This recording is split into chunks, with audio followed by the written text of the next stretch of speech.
No dia 31 de março que passou, Johann Sebastian Bach teria completado 336 anos de vida. Eu vou falar um pouco a respeito desse compositor maravilhoso e eu espero que você preste muita atenção para saborear a música dele. Vamos nessa?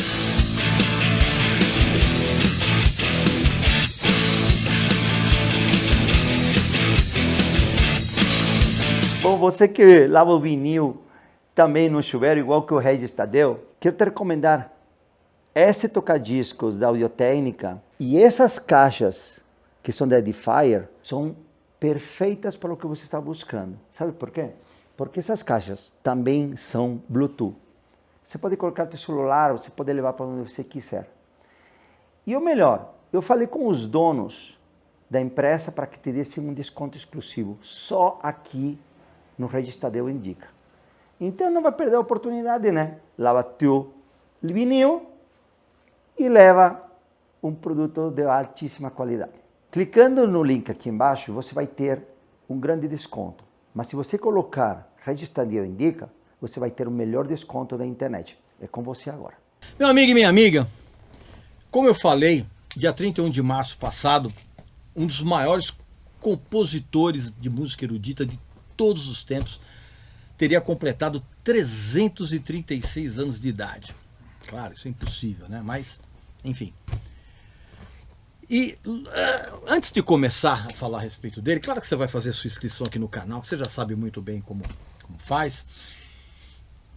A importância do Johann Sebastian Bach, ela está em tantas abordagens da música erudita, da música universal, que a sua música, e quando eu falo música, é música com todas as letras maiúsculas, ela ainda hoje ela exerce um fascínio arrebatador, assim, indiferente do tipo de cultura que a pessoa tenha, do tipo de credo, inclusive mesmo pelo fato de que ele foi sempre muito influenciado a vida inteira por um dos dogmas máximos do protestantismo, que é você fazer música para honrar a Deus. Engraçado, certa vez eu li, eu não sei, não vou lembrar muito bem onde, que o principal triunvirato, vamos dizer assim, da música erudita, ele era definido da seguinte forma: o Beethoven foi o marco do período romântico. O Mozart foi o artífice, vamos dizer assim, da leveza da escola vienense de música erudita, riquíssimo. E o Bach era o início e o fim de toda a música que você puder imaginar. Eu achei essa definição muito boa. Um dos motivos que faz com que eu faça esses vídeos a respeito de música erudita, você sabe muito bem que eu já falei a respeito de Mozart e já falei a respeito de Beethoven. E vou falar sempre a respeito de grandes compositores eruditos. É uma tentativa que eu faço de despertar em você, meu amigo e minha amiga, nos seus filhos, na molecada, despertar uma atração por algo que vocês não conhecem, que é justamente a música erudita.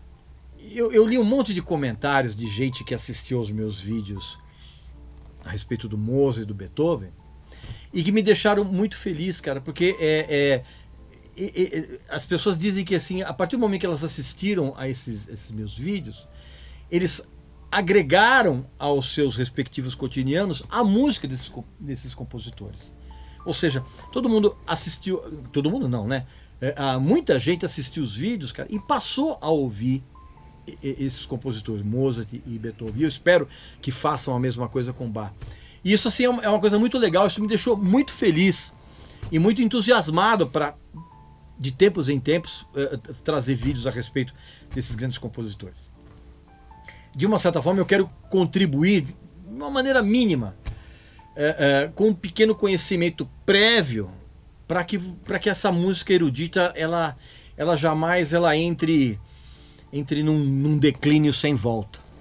Tá? Eu sei, é uma coisa meio boba, mas é assim que eu penso. Se a partir desses vídeos você passar a se interessar pelo trabalho desses grandes compositores, a minha missão já tá completa. E eu não tenho dúvida que o Johann Sebastian Bach, ele foi um dos maiores gênios da história da música. E quando eu falo música, é música com todas as letras maiúsculas. A grandeza e a genialidade dele foi tão grande que entre todos os músicos eruditos existe uma máxima que é a seguinte, que quando você aprende a tocar Bach corretamente, você consegue tocar qualquer tipo de música. Eu não duvido disso, sabe? É quase impossível você encontrar alguém que não tenha ouvido, pelo menos uma vez na vida, uma reprodução de uma obra do Bach, ou ao menos nunca tenha ouvido falar no nome dele, cara. Isso não existe. E a genialidade da música do Bach é tão grande que a influência dela ela não se restringe somente aos compositores eruditos que vieram depois dele. Cara.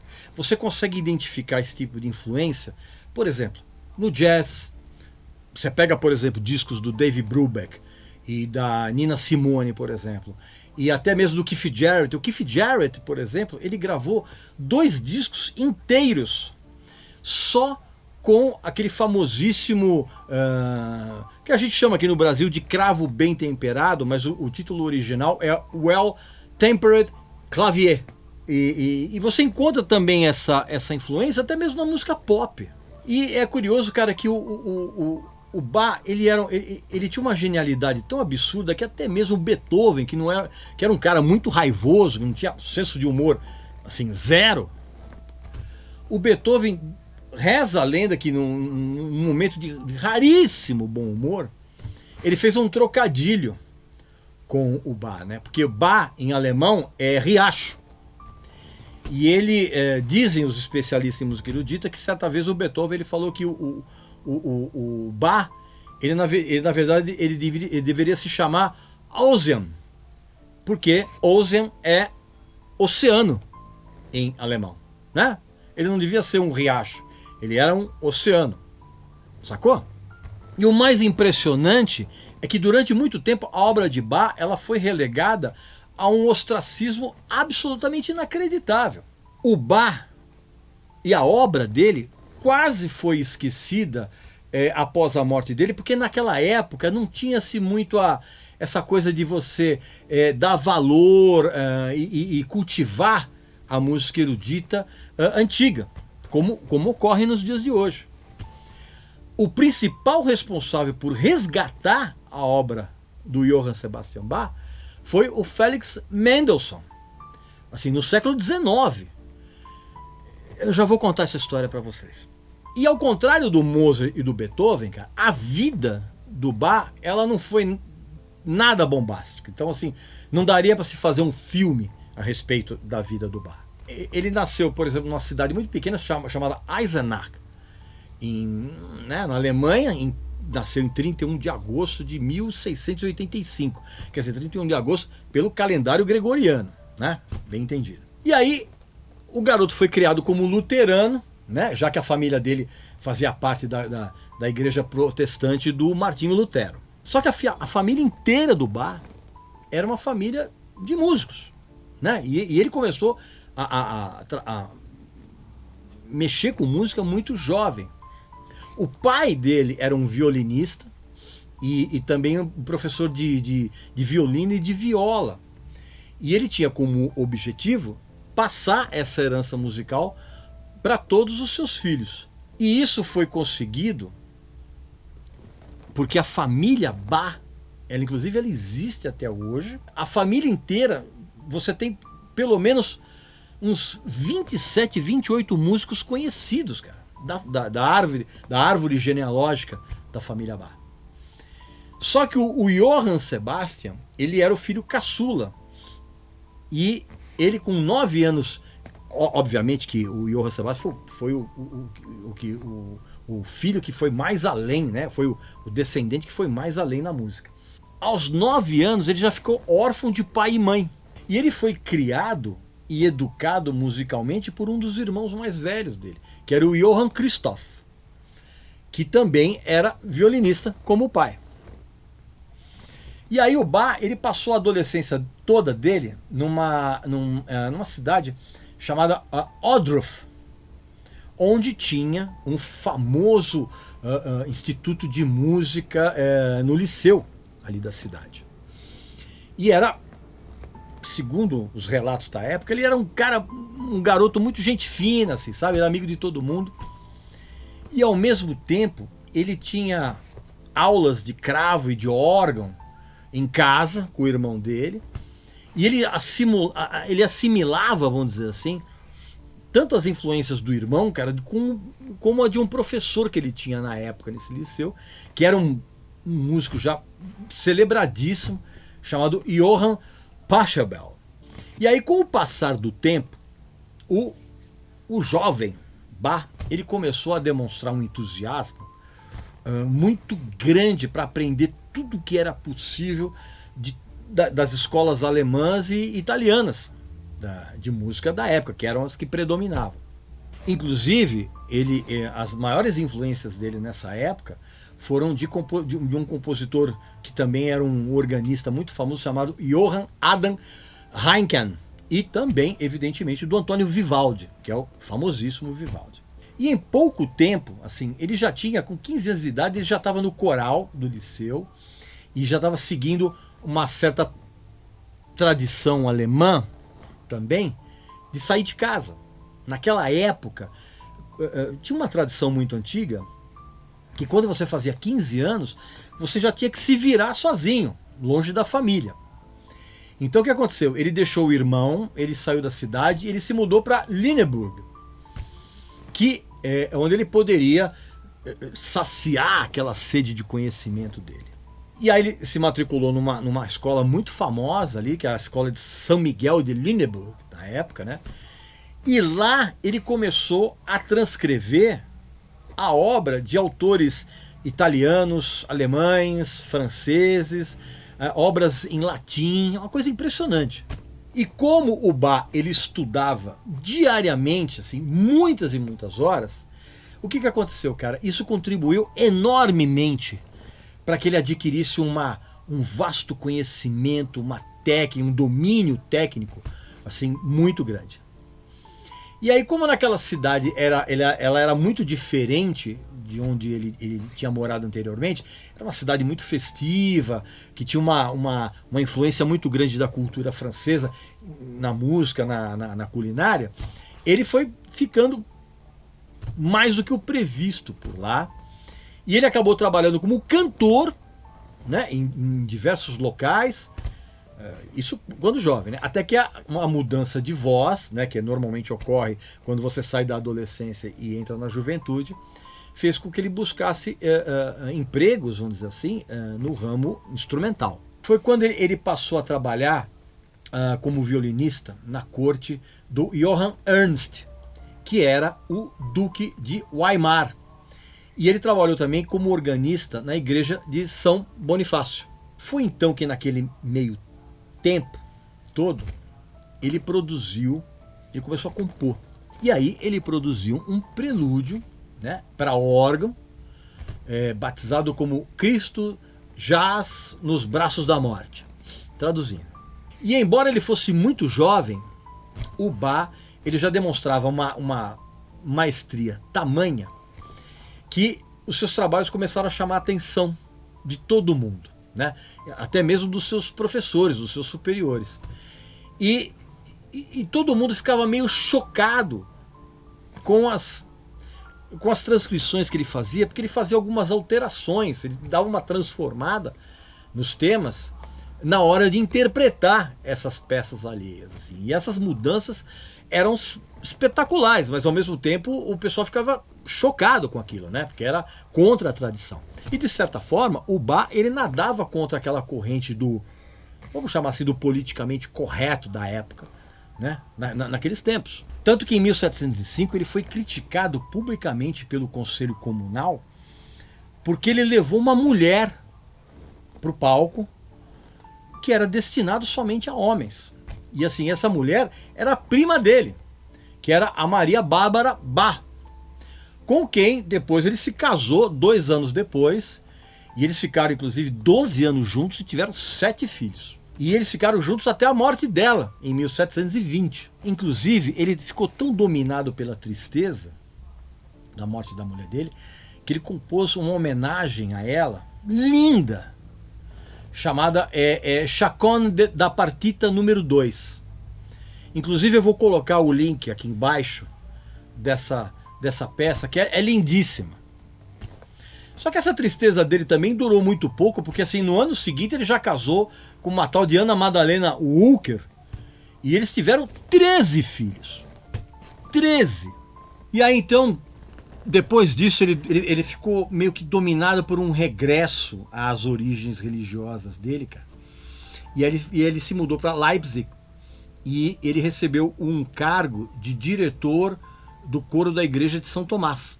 E foi ali que ele compôs assim 2 das suas obras assim mais conhecidas, que é a Paixão segundo São João, em 1723, e a Paixão segundo São Mateus, em 1729. E então ele passou a se dedicar completamente à música sacra. Ele acabou inclusive produzindo mais de 200 peças. Aliás, é uma coisa muito curiosa, porque o número exato de composições do Johann Sebastian Bach, ele é meio desconhecido.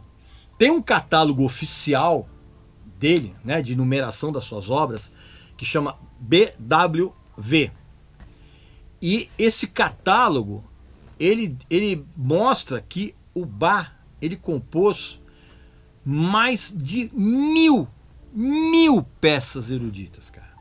Fora as centenas de outras, cara, que se perderam ao longo dos anos, cara. Então ele foi um cara, ele era uma máquina de fazer música de altíssima qualidade. E o Bach, ele trabalhou até os últimos momentos da vida dele para sustentar a família. Porque, como você já bem sabe, naquela época, esses compositores, eles não eram valorizados, cara. E ele, assim, o Bach, ele não acumulou bens. Pelo contrário, né, como a maioria dos gênios de diversas artes, né, o seu reconhecimento, ele foi póstumo.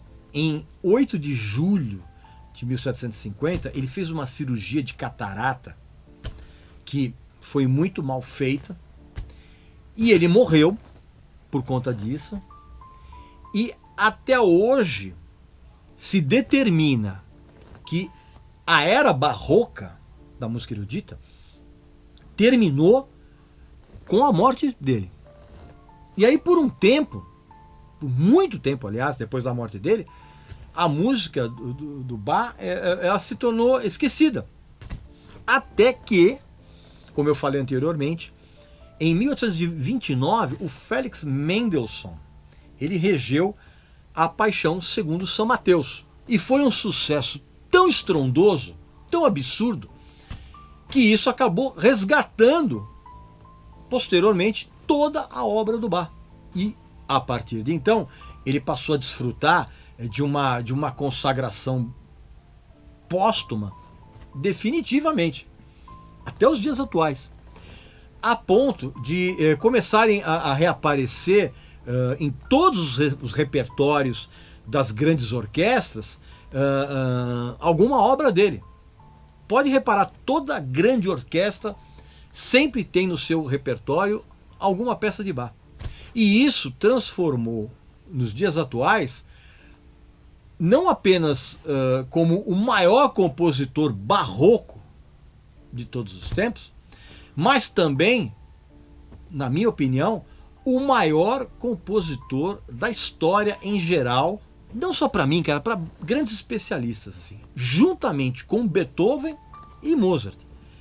Para mim, esse é realmente o triunvirato máximo da música erudita, assim, o trio mais espetacular da história da música erudita em todos os tempos. Então, meu amigo e minha amiga, esse aqui então foi um pequeno uma pequena conversa que a gente teve, para que você conheça a obra de Bach, que é absolutamente fundamental. Aproveita os serviços de streaming, vai atrás das gravações, tem um monte de coisa na internet dele, e eu tenho certeza que você vai se apaixonar. E se você mostrar isso para os seus filhos, eu tenho certeza que eles vão adorar também, tá? Pois é, não esquece de deixar aqui nos comentários o que você acha da obra do Bach, né? Se você já mostrou isso para os seus filhos, deixa os seus comentários aqui, tá bom? E eu volto muito em breve com mais um assunto interessante aqui para vocês. E sempre que tiver a oportunidade de falar a respeito de música erudita, eu vou fazer aqui, tá bom? Então um abraço, saúde para você, para sua família e para os seus amigos. Até a próxima!